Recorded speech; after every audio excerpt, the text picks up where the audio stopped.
The story is told about a man who went to an artist and said, I want to have a picture made. The artist turned to him and said, look, there are two kinds of pictures. There's a portrait and a landscape. He said, well, which is cheaper? The artist said, the landscape. He said, well, can you make a landscape of me?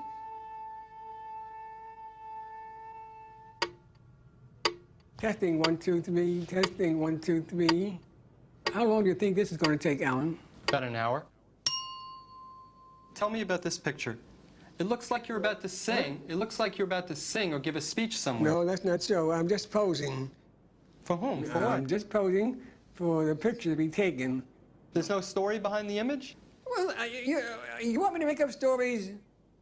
Alan, before we go any further, let me tell you something. I'm just an ordinary guy who's led an ordinary life. I was in the Army, I got married, I raised a family, worked hard, I had my own business. That's all. That's nothing to make a picture about. Someone in the audience is watching right now and saying, why am I here watching this film about this guy? I would ask too, because I don't know what the hell they're doing there. I'm being honest with you. You should be honored. I'm not. Your life not only can be... My life is nothing. My life is no different from I don't know how many billions of people's. Who the hell would care about Oscar Berliner? Who the hell am I? You know, it's ridiculous. Everyone has a life that has something special about it. No. Your life has nothing special? No. Nothing. Look. How could you be so convinced about that? You're trying to make something of nothing. You're my father. I have to do it. I need to do it. You don't have to do it. I have to do it. Alan, you're going to do what you want to do, whether I want you to do it or don't want you to do it. I'm telling you, you're wasting your time. Shit. What's the matter? Nothing. What happens now? I just want to be open and honest right up front, that I want to know everything there is to know about you and our family. If it gives you satisfaction, be my guest. Where are you from? I'm from America, born and raised in America. What else do you know? No, you're the child of immigrants. You know how many children of immigrants there are? That's exactly right. And each one has a story, and they want to know your story. Okay, are you convinced of that? I'm not. All I know is that my father came from Poland, my mother came from Russia, period, that's it. Where in Poland? Who the hell knows? My father never told me. You never asked? Of course not. Who would know? Well, nobody left but me, so who the hell would know? Well, maybe I'll ask all the first cousins. Maybe they'll know. I know little, they know even less. Russia. Do you know where in Russia? No. I was always told Russia and Poland. And if they said where in Russia and Poland? I have no idea. No, I don't have the faintest idea of any details. Basically Russia or Poland, the other side. I would say Russia. Unfortunately, I don't have a whole lot of information in that regard. Where is your mother's family from? Germany. Okay, and they say where in Germany? I guess Berlin. It's almost as if the history, for me, began here in the United States rather than in Europe. I just never asked. I never asked. They never said. I think I may have known at some point, but it's, it was not terribly important to me. I don't know any of that history. You'd like to know it, though? It would be interesting. I don't know how much of an effort I would expend to know it. Maybe you'll discover it for us.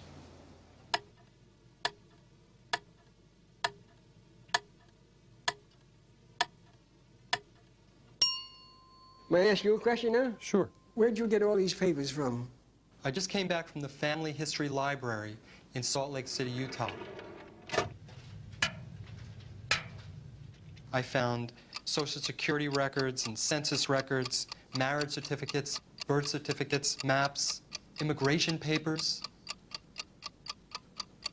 This is a certificate of naturalization, which is a document that your father filled out when he became a citizen of this country. And it shows that your father was born in 1877 in a town called Rygrodź. And at the time, Rygrodź was in Russia, but now it's in Poland. Whether they came from this town or that town is terribly unimportant. This is where Rajgrad is on the map. Alan, may I tell you something? I just want to show you where it is on May the I map tell you of Poland. About 45 miles northwest of Białystok, northeast of Warsaw. Okay, I see it now, but this could be anywhere. Big fucking deal. This is a drawing of what the town of Rajgrad looked like in 1913. What does it matter? Your ancestors walked on that block. Really, what does it matter? By the way, I was looking through some family documents in Russian. This is how you write Berliner in Russian. Did you ever see that before? Of course not. That says Berliner. Solomon Isaac Berliner, your grandfather. What do you think about the way he looks? He's like an old Jew. He looks like another Jew of the yarmulke. What else can I tell you? I have no emotional response. It means nothing to me. That's your grandfather. You want me the truth from me or you don't want the truth? I want the truth. Truth is, I don't care. It doesn't interest me. I don't know this man. I never saw him. I heard one thing about him, that he was a Hebrew teacher, or what they called in Hebrew a Malamed. That's all I know about him. This is a photograph of your grandmother, your father's mother. Her name was Rachel Sutker. I don't know what it is you want me to do These are with your them. ancestors. What do you want me to tell you? Oh, I love you. I don't give a shit about them. They could be taken out of a storybook. I don't know them. I'm introducing you to them. Nobody. I'm introducing you to them. I'm thinking of going to Poland For what? to film in the cemeteries where So they're what buried. is it going to prove? What is it going to do? Take my wife, but you won't find it. It's too long already. Too many years have passed. These people are part of the trunk of our family tree. I don't care about the family tree. The more you say you're not interested, the more I want to make you change your mind. You have one bad habit, and you best get over it. You think that if something's important to you, it's got to be important to somebody else. But everybody has his own sense of values. It's important to you? Great. Not important to me. I don't care about it. And let me tell you this. If you intend to make this a focal point of your motion picture, you're building up a flop. A guaranteed flop. Because you're talking about people nobody knows, nobody knew, and nobody cares about. Let me read you this letter. It's from your grandfather to your father. Read it. Go ahead. Who cares? My dear Benjamin, when you were 2 years old, you already exhibited signs of heightened ability to learn. And as you were my firstborn son, before you saw even a single Hebrew letter, I had already taught you many good and exalted teachings by heart. By the time you were 6 years old, you'd excel to be the finest in the city amongst those your age. That is when hope danced in front of me and showed me my son exalted above others as an important man.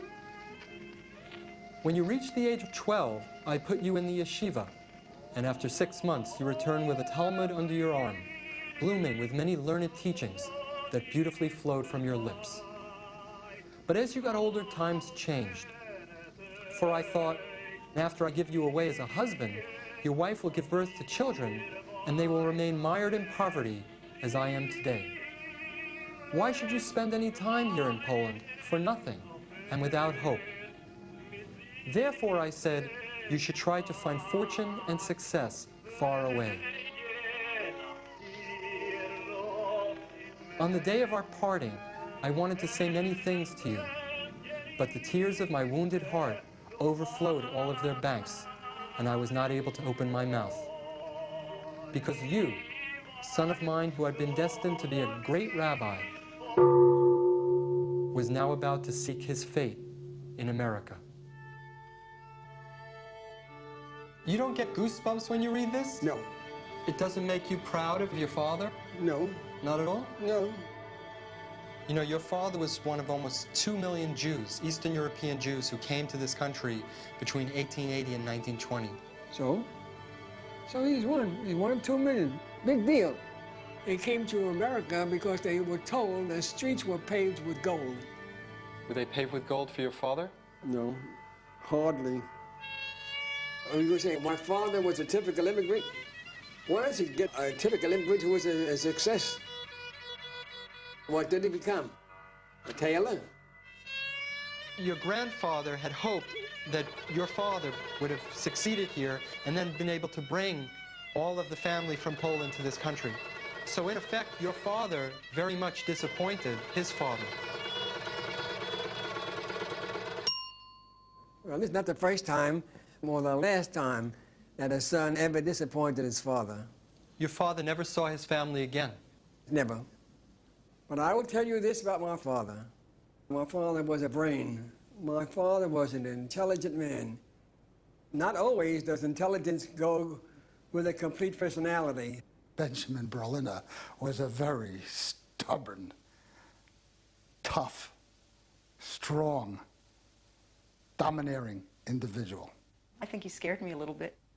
When one got to Grandma's house, when one went into the bedroom, kissed Grandpa hello, and usually didn't see him again until one was leaving and went into the bedroom and kissed him goodbye. His father was a very unfriendly man. I don't think I have ever said more than 2 words to him when I was first introduced to the family. He was a loner. He always had a long face. I don't think he ever smiled. I don't think any cousin will ever tell you that Benjamin Berliner picked them up and hugged them or said he loved them. Any cousin. I would venture to say he never did it with his children. That's a very cold man. We are a different breed, say from your mother's family, with all the hugging and kissing and all that crap. The Berliners are not that way. I remember my Aunt Bee, when I would come to Florida to see her, I would come bouncing out of the taxi, you know, ready for a big hug, and she would say to me with her arms like this, "I'm so glad to see you." And that was the end of it. Finished, no hug, no kiss. You know, and then when I would leave, I would get this little peck on the cheek. His mother, on the contrary, was the life of the family. And she made everything good. She made everything happy. She was a nice little old lady. She used to sit in one particular chair. She had terribly bowed legs. This little woman, you have to understand what a giant she was.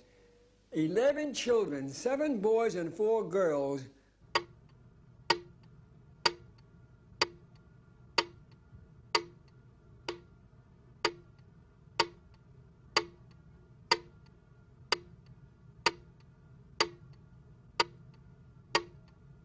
I was number 10 of 11. I never for 1 minute doubted my mother's love, affection, care, and concern for me. Think my love for you and Lynn, where did that come from? My father? My father had nothing to do with this when I was a kid. It was my mother. The love that I have, I'm able to express for my children, to my children, I think I inherited from my mother. There were 13 live births, but only 11 children lived to adulthood. Do you know what they died of? Do you know any of the circumstances? No, I don't. Why don't you ask your father? Tell me why. I don't want to talk about Tell it. me why you don't want to talk about it. I want to know the next question, and that's it. That's it. Well, the interview is Is over. it that something? The interview is going to be over soon. Why are you doing this? I'm telling you. Why? I'm telling you. Why? It proves nothing, and it means nothing. You're talking about something I know nothing about. I don't remember witnessing, and nothing. Don't push me. All right, I'm not pushing. Let it go. By the way, I was just curious. What's your parents' wedding anniversary? Never knew it. They were married more than 50 years. I never knew it. You never went to a wedding anniversary party of your own You can't parents? jog my memory because I never knew it. How about your birthday? What's your date of birth? November 1st, What year? 1919. Well, get ready for this. The 1920 census says quite precisely that in 1920, you were 2 7/12 years old. So what do you want me to do? You might actually be older than you think you are. Well, I'd rather be younger. But actually, at this point in my life, it doesn't make a damn bit of difference. Do you remember your mother's birthday? I can't remember because I never knew it. I know my mother's birthday. Alan, what does that prove? That proves nothing. How about your father's birthday? I have no idea. Never knew. Never knew. We never talked about birthdays. We never celebrated birthdays. They came and they went. Nobody paid attention to it. We were in the throes of a depression, and things were tight and tough. In all my years, I can't remember once, except maybe from my bar mitzvah, I don't remember any birthdays at all. What are we doing now? I want to look at some of the Army pictures. I was served in the Army. Big deal. 11 million men served in the Army. You could make me a big hero. Maybe I won the war by myself.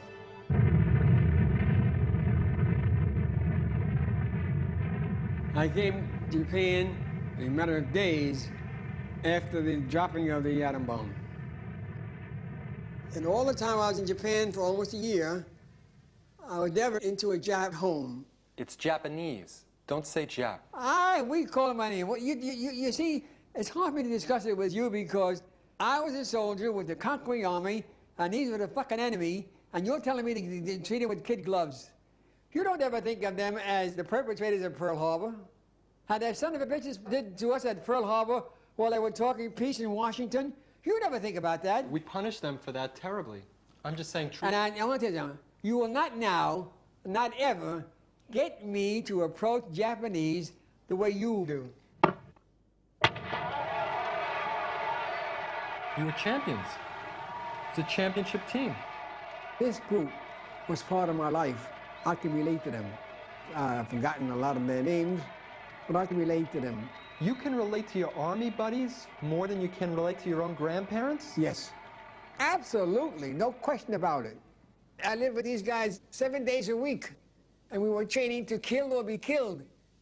I think until the day I die, I'll never forget about them. You've said to me that the war years were the best years of your life. No question about it. I had a special deal with the Army.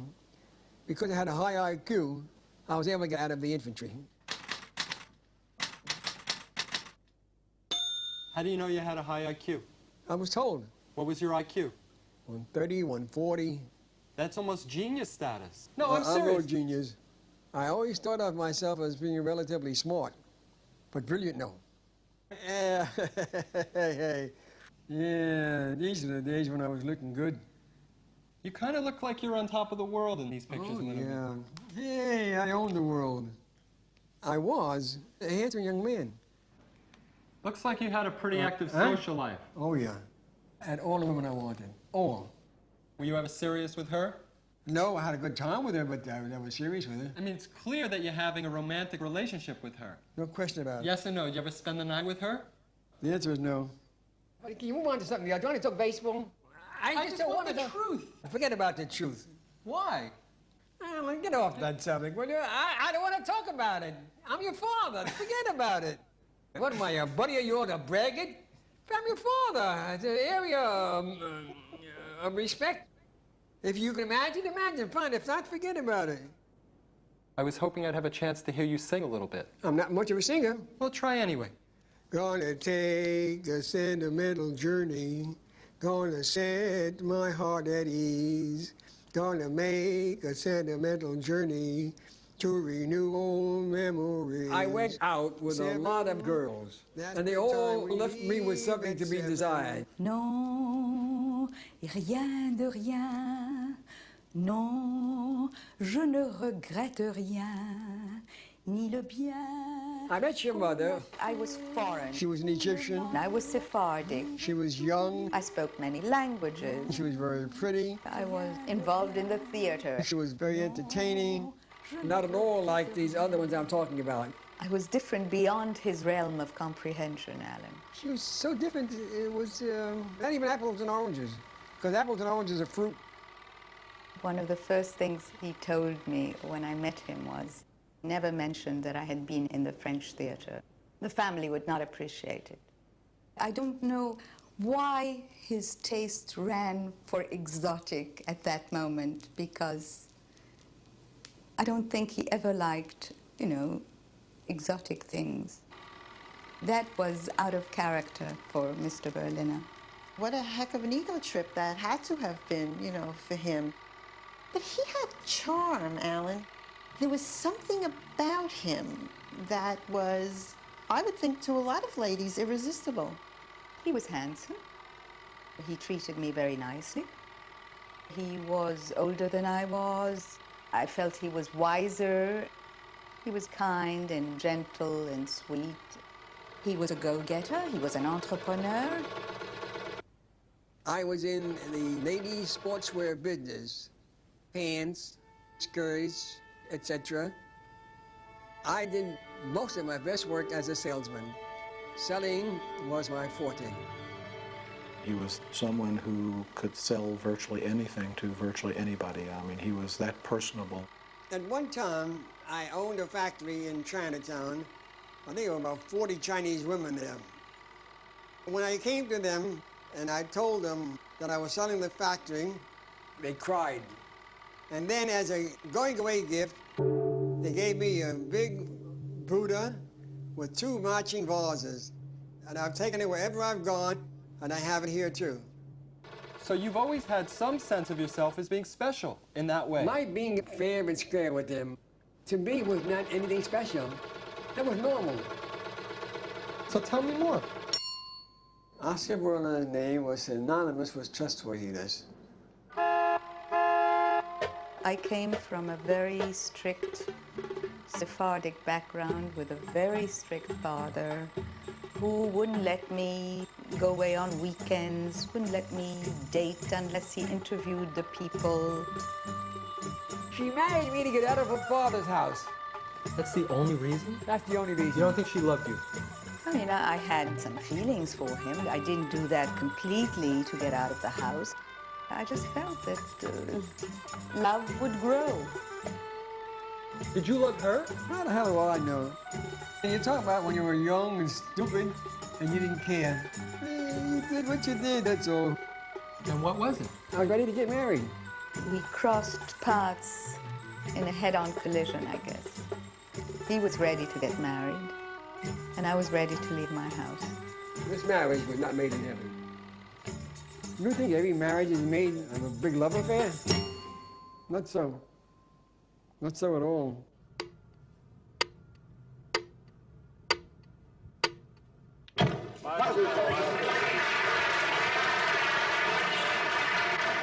It's not the pale moon that excites me, that thrills and delights me, oh no. It's just the nearness of you. It's just the nearness of you. He married the wrong woman.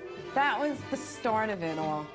They were a beautiful-looking couple. I have pictures. They were outstanding together.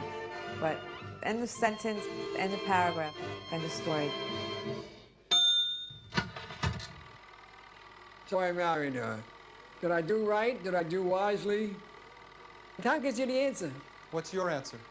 Your question should be, would I do it again? No. I didn't take very long to realize it was a mistake.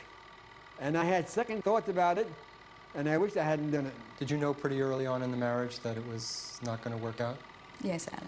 How early? After a few years. Then why did you have 2 children together? You're trying to bring logic to an emotional situation, and it doesn't work. Sometimes you have children, and it helps cement the marriage. Sometimes.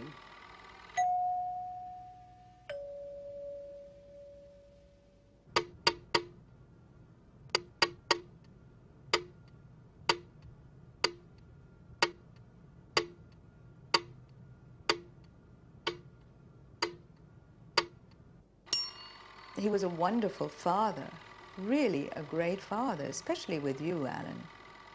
He would read to you, he would feed you, he would change you. He adored you.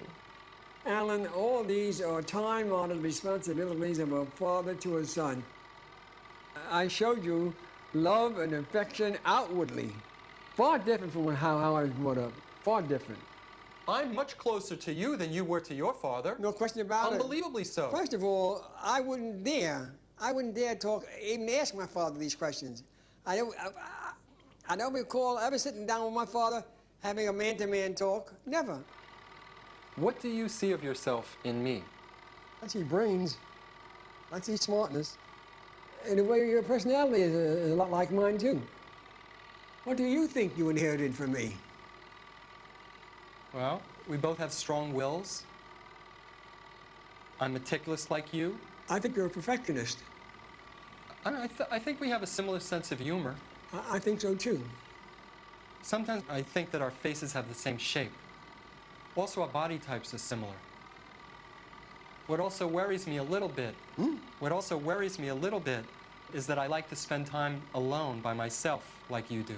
I don't think there's much doubt that you are my son. Do you know how many genes we share? You know how many genes we share? Do you know that I have half of your genes and half of Regina's genes?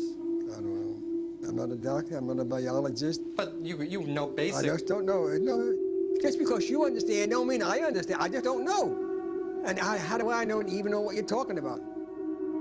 I inherit half of my genes from you and Regina, a quarter of my genes from each of your parents, and 1/8 of my genes from each of your grandparents. You get that out. You're boring the shit out of me. I'm not done what talking about you. Let's talk about something else. I don't know where we're going with this. What do you think I inherit from you? I've given you a little bit of artistry, I think. A good outlook on life. Poise. Intelligence. A nice way of dealing with people. I think you're very good with people. And that's very important. Very important. I see some of my personality in Lynn. What aspects? She's happy. She's got an up personality. She smiles readily. That's not a Berliner trait, to smile readily. I'm paranoid, like Father. I'm hardworking, like him. I'm organized, like him. We're both picky/peculiar eaters.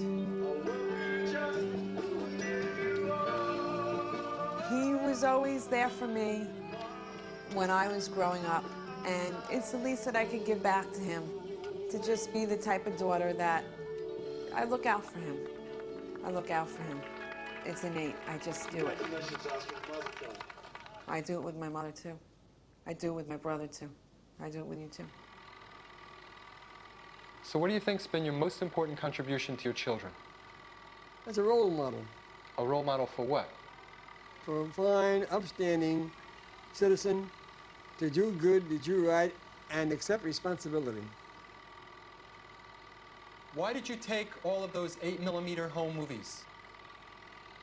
Why did you take all the 8mm home movies of our family? Why did you take all the 8mm home movies of our family? I'll hear you. Home movies. Why did you take the home movies? Home movies. You took 8mm home movies of our family. What about it? Why did you take them? What, I say them? Take them. Why did you shoot them? What are you doing? Turning the volume up. How do you do that?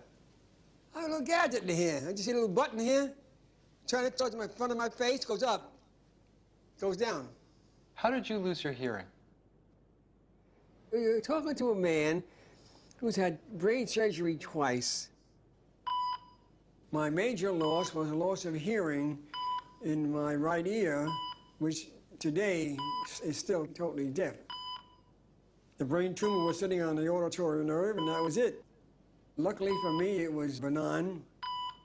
My left ear was almost 80% deaf, which I believe is hereditary.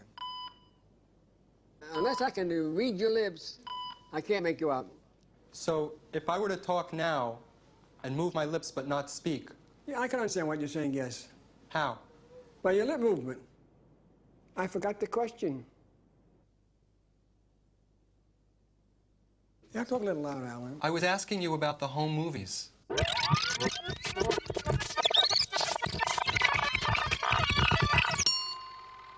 I don't want to see these pictures. They bring back sour memories. I don't want to look at them. I got over them. I'm over them. If you're over them, then you can... Look at them all you want, but leave me alone. I want to ask you about them. No, you're not going to ask me about them. I'm not going to answer you. You keep on hounding me and pounding me. But I don't understand what the problem is. And that shows your lack of understanding. That shows your lack of sympathy. That shows your lack of empathy. That shows your lack of feeling what this means. A son is allowed to ask his father. What the fuck do I consent to this? No, come on, don't do that. Fucking No, thing. I want to get. Leave me alone. Wait, just Leave me Tell me alone. what the problem is. Just tell me why. Leave me alone. I don't want to tell you anything. What are you trying to get out of me? I've been trying to make sense of the divorce all my life. This is my chance to talk to you. It's nobody's business. What? One arm between your mother and myself. It's nobody's business. These are things that should be discussed between you and me. But you brought it up. I'm going to tell you this. A single bar to that marriage was the age factor, the difference in the ages. How much older are you than she is? Who the hell knows? 12 or 13 years? Something like that. And it becomes more pronounced as you grow older.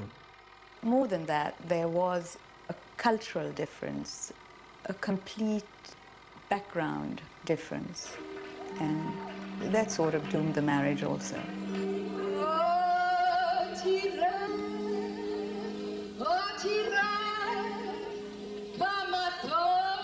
I felt I was sublimating my life, so to speak, and I joined some theater groups, and I was in many plays, in many musicals.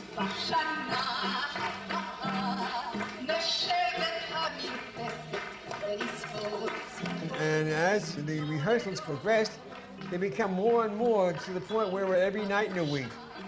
But I always had dinner on the table, I always bathed the children. It was just a question of getting out after dinner and doing my thing, which was the theater. What that does to a marriage is that you stay home alone every night. The kids go to sleep, they have to go to school the next day. Did you resent her for all that? It wasn't a matter of resenting. I was lonely. As lonely as you were during all the time that she was performing, you still would have wanted to keep the marriage together. Absolutely.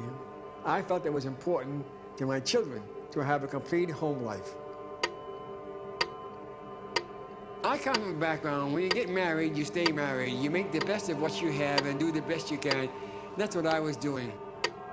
That was put to you, Alan, one night.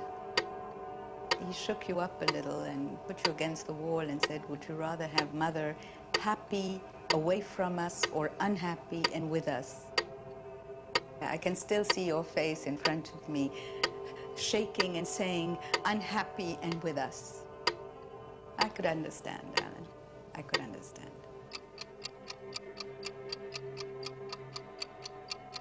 Living in a house with unhappy parents, fighting and not together as a partnership was the worst time of my life.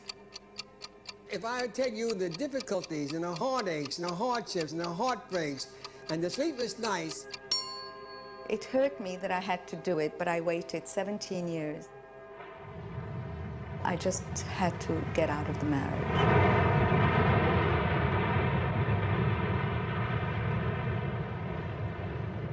Was that the biggest disappointment of your life, the breakup of your marriage? I would have to say yes. It was also the most traumatic event in my life. I believe that. And I'll tell you something else. I am not fooled. In your own tenacious way, you're getting what you want. You're making me talk, and eventually you're getting what you want. Maybe it's that I make you face up to some things. Whatever it is. The final result is, I'm here like I am right now, looking to go into a nursing home because of her. You think so? Well, because if I had a wife, I wouldn't have to think of it. I would have a wife to take care of me. You could have remarried. Yeah, once burned, twice shy. People say that time heals. Not always. I told him time heals. What did he say? Not always. In most cases, time is the only healer. So maybe he's not so ordinary, because an ordinary average person should be healed by time.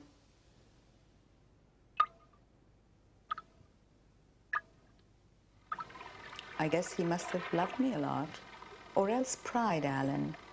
The fact that he was rejected, that is a terrible thing between two people. Well, your mother would like to believe that. I don't believe that. I don't care who you talk to, whether it be a man or a woman, nobody gets out of those kind of situations unscathed. It's amazing that we're okay. You think we're okay? I think we're okay. I think that we'll have to always work on being okay, but I think that we're okay. And I think it's made a relationship between the two of us stronger than most siblings. You've never let me down when I've needed you, and I would think that you know I would never let you down. Having Oscar as our father unites us in a way that we both just know. I don't have to speak it, you don't have to speak it. In fact, when we exchange stories about him, an outsider might say, why didn't he remarry? We know. Good looking man. We have an understanding. He never dated even. Why? I think that your father, to this day, still is either in love or still has a lot of feeling for your mother.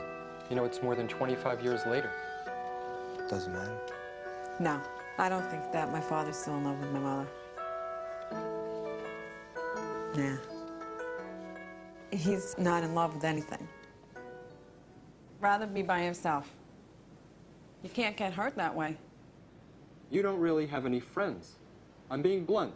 You don't have any friends. I'd rather not get into it. I don't want to stop feeling sorry for myself. How does it turn out that you don't have any friends? I am now a product of what my life has done to me. I've had some hard knocks.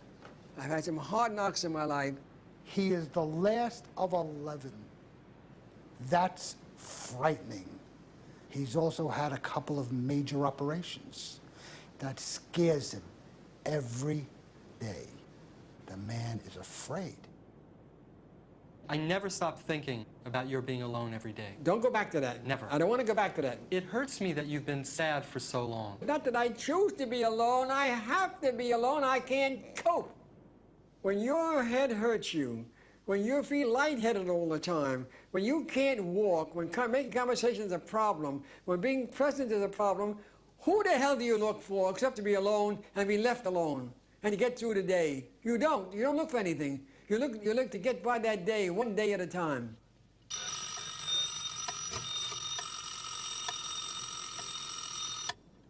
I wake up at 7:30. But I go into the kitchen and I have my juice. Then I have my toast and my hot water with milk, my cereal. And then I make the bed. I make my bed every morning. And I go to shave. And then I go back and I finish dressing. I go down, I buy the paper, I do my shopping, and I come back. Then it takes time to read the paper. Then it's about time for lunch. All this time I haven't spoken to a soul, except if you call or Lynn calls. Usually about 3 o'clock, I'll go down again and I'll talk to whoever's on duty, maybe a tenant or two. You go down to talk with them? Sure. On purpose? Yeah, because the loneliness is cumulative. I get to the point now I have to find somebody to talk to. You don't want to not talk to anybody. I'll forget the English language. And I come back and I read the paper like I mean it.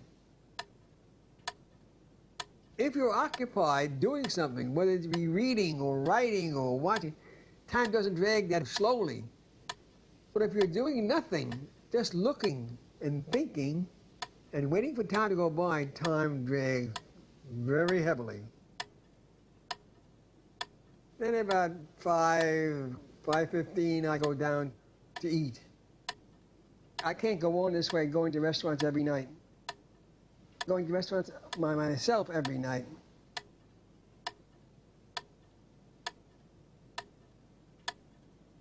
And then I take a shower, watch television. By 10:30, 11, I'm in bed. Some people say that you never tried to change. You could have done things to make things better. Coulda, woulda, shoulda. Oh, the rabbi's wife had balls, she's been a rabbi. You're talking water over the dam. What's the good? What's the use? You're beating a dead horse. Whatever it is, some people, who the hell are some people, and what do some people know? My father has tried. My mother has tried. Other members of the family have tried. He doesn't have a friend. He's alone. He lives in his head. But I tell him all the time that where it really counts, he's the luckiest man in the world. He's got 2 children that give a shit about him, that really, really care about him. By the way, are you having fun so far? Yeah. You enjoying this? Yeah, I'm getting a little tired, but that's okay. Let's talk about our extended family a little bit. You know, wherever I go, I often look for Berliners in the telephone books. I've looked in the phone book. Do you feel a connection with them? N-O, no. All these Berliners that you're talking about, wherever they are, God bless them, I don't care about them. Is that the phone? Yeah, well, go ahead, finish your point. I am not interested in any Berliners that are not directly related to me and whom I have not had experience with. I had known some way or other that there was another branch of the family that we didn't know about. Here you were calling up and telling me it was true. At this stage of my life, I don't need them. You want them? Fine, you can have them. Leave me out. How are we related? Your great-grandfather Solomon Isaac and my grandfather Wolf were brothers. Wolf had a child whose name was Ben, okay? And Solomon had a child whose name was, I'll get this, was Ben also. My mother's mother is your grandfather's sister. Our great-grandfathers were brothers. My great-great-grandfather was the brother of your great-grandfather. Ben on this side, he had I'm his great-grandson. And Ben on this side is your grandfather. So we're one generation separated. Your father and my father were first cousins. Your grandmother and my grandfather were brother and sister. That makes us third cousins once removed. We're strangers. We're related, but actually we are strangers. Or sort of relatives and sort of strangers. We're strange relatives. If I met you on the street, I would have no idea who you were. Me and any random person might share a whole lot of genes, and you and I would share just that little tiny bit more. I guess that means something. We're strangers who share a common history. And the people that gave me my culture. We came from the same immigrant background. Gave you your culture. Our parents and grandparents probably experienced a lot of the same things. We share that. Which means we experienced a lot of the same things. I know they're from Poland. I know very little, but I don't probably know nothing any more than that. about that history. I asked my grandfather. No one ever talked about it. He doesn't know. The one thing we share is the one thing we all know nothing about. It's very sad. So what is it that makes us cousins? We're cousins because we were born that way, because they made the word cousins to represent what we are. That's all. I feel that somewhere there's a bond. I can't identify it. I can't really give a name to it. But there's something that we share that I don't share with a stranger. I would guess just an emotional or moral support, just knowing that there's someone else out there. Being related to me, I would certainly give you more consideration than I would give to strangers. If a cousin asks me to do something, I'll be glad to do it, and that's why I'm sitting here. So at what point could you and I consider ourselves family? Probably when one of us pisses the other one off and we accept it. That's what makes family in my household.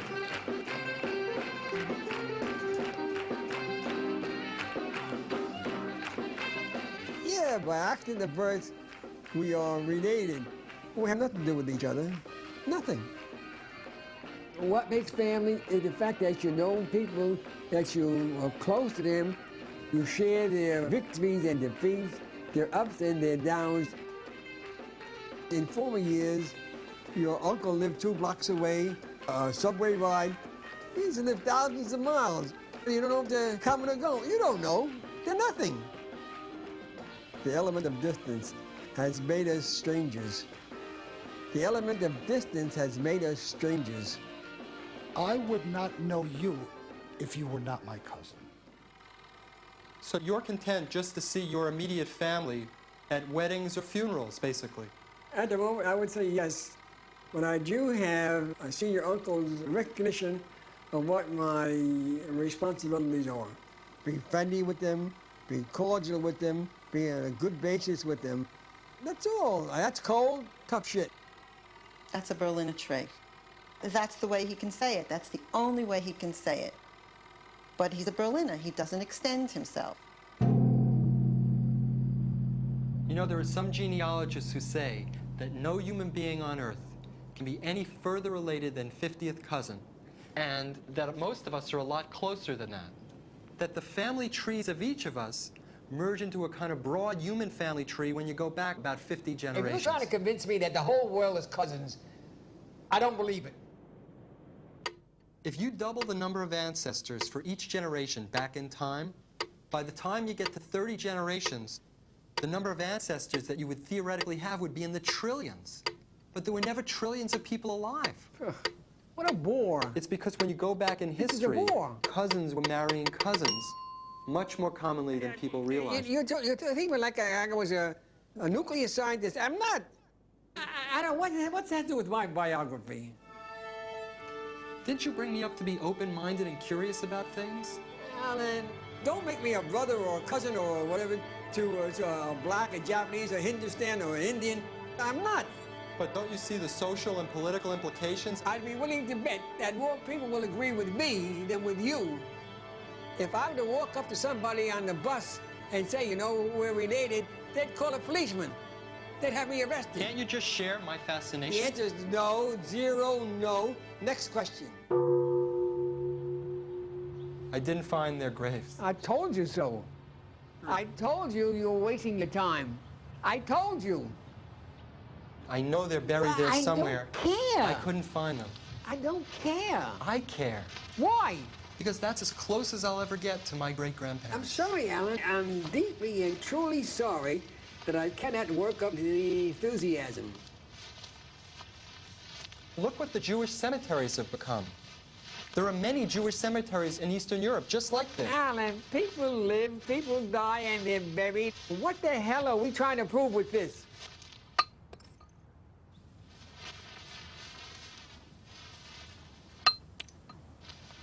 I can't make you feel emotional about this. Absolutely not. Absolutely nothing. There was one tombstone that was standing all alone by itself. And I kind of chose that one, symbolically, as that of your grandparents. Hooray for you. I'm wearing thin. Just wait I'm ready to quit right now. Just relax for a second. Have you ever given any thought to any of our unknown relatives who died in the Holocaust? Not on a personal level or not on a kinship level. Your father had brothers and sisters who never came to this country, and they had families who almost certainly died in the Holocaust. I don't know that, you know, you're saying... I'm telling you, it's a certainty. I sympathize with them. Beyond that, no. I know it as a matter of religious persecution of the Jews, of whom I am one. And there, but for the grace of God, go I. You cannot bring new subjects like that to me now because I'm not interested. I'm talking about our family. It's too late in the game to change me. Forget it. You're talking to a senior citizen for whom life is now in its sunset.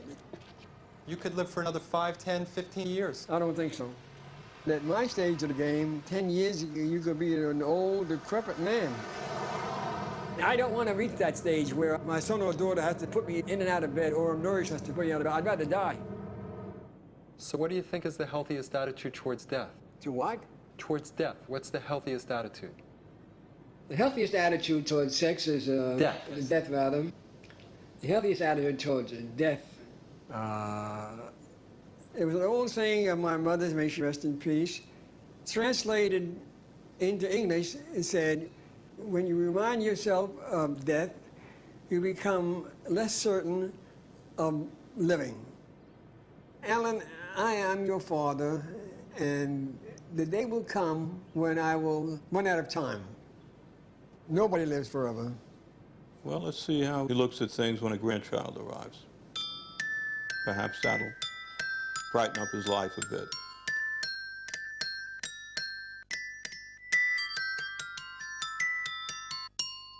Jade is like a burst of sunshine in what would usually be a very cloudy day for him. If for nothing else, Jade gives Daddy a reason to keep going. Being a grandfather has not changed my life, except it has given me some real enjoyment. I just enjoy being around here. It's just, how you say, melt? I'm guilty. I love her. You have to be a grandfather to understand what I'm talking about.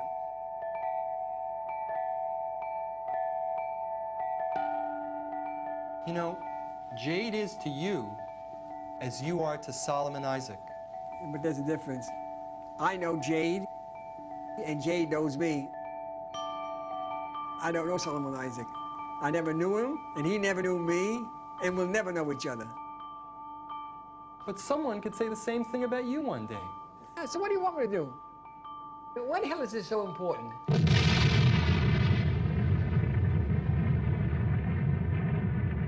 Outside of Salt Lake City in Utah, there's a nuclear bomb-proof vault deep inside a granite mountain. And inside that vault are microfilm records for more than 2 billion people who've lived and died over the last 500 years. It's the largest collection of genealogical material in the world. It means nothing to me. You're making one mistake. You're trying to put your head on my shoulders and it won't work. There's an old saying, you can't teach an old dog new tricks. And I'm that old dog. One day when you pass away, all of your records, your birth certificate, your marriage certificate, your death certificate, your army records, your social security records, all of those and more will be microfilmed and stored inside the Granite Mountain Vault. Proves what? Means what? You're going to become part of the permanent archival cemetery of the human race, because in a way that's what it is. They are papers with physical statistics. That's it. They can also be precious family documents. Simply because you say it doesn't make it precious. They allowed me to learn at least a little bit about your grandparents, my great-grandparents. And someday, some of your descendants might want to learn something about you through them. Look, they may or may not, that's their business. Doesn't it matter to you how you're remembered? I have never given any consideration to what people will think of me after I'm gone. When I'm 6 feet under, what the hell do I care? I want to be remembered like we're talking now, a man who has all his marbles. And when you think back and say, hey, my father he wasn't so bad after all. You know, I've always felt that you're never sharper, never more alert, in many ways never more alive than when we have these conversations. It's as if they're a kind of mental exercise for you. Bullshit. There's an old expression, the road to hell is paved with good intentions. You don't think it's an expression of love from me to you that I'm doing this? No. You don't take it at all like that? No. I think what you're doing is great because, you know, it keeps them going. I think your father is the type of person who can take it because, to a certain extent, that's his personality, too. Sometimes I think when you and your father get together, it's a meeting of the irresistible force versus the immovable object. You are the irresistible force and he is the immovable object. He'll never be the person that you wanted him to be, and he might have let you down in ways that he doesn't even begin to understand. But I suppose just final acceptance for the last years of his life will help you when he's not here. Wait, we're not done yet. Wait. We're not finishing? No. Come on, Woody Allen, for Christ's sake. What now? Happy birthday to you. Happy birthday to you. Happy birthday, dear Daddy. Happy birthday to you. I always felt, and I've said this to Lynn more than once, that with your intelligence, with your brains, you could have been an accountant, you could have been a lawyer, you could have been an engineer, you could have been any one of the professions. You chose this? In my opinion, you are absolutely wasting your God-given talents. This is nothing. You make this picture, you make some other clumsy picture next year. In 2 or 3 years, it'll run this course, and then where will you be? What have you built? What have you built? I am your father, and I am telling you what I honestly believe to be the truth, and for your own benefit, whether you want to hear it or not. But I show my films all over the world. That's nonsense. Let me tell you something. I've been a working stiff all my life, hard worker, never asked anybody for anything. My son's a liberal, who all he knows is to get something for nothing. How do I get something You're for looking for handouts. What are you talking about? You're looking for handouts. To me, a grant is a handout. I don't care how you say it. You know how hard it is to get the grants and the fellowships that I get? It's incredibly hard. I don't give a damn what they're hard to get. The fact of the matter is, you don't have a job, you don't have a business, you're working on handouts. I'm convinced that you're doing the wrong thing. You have anything else to say before we start? I think I've said enough. Make a wish, Dan.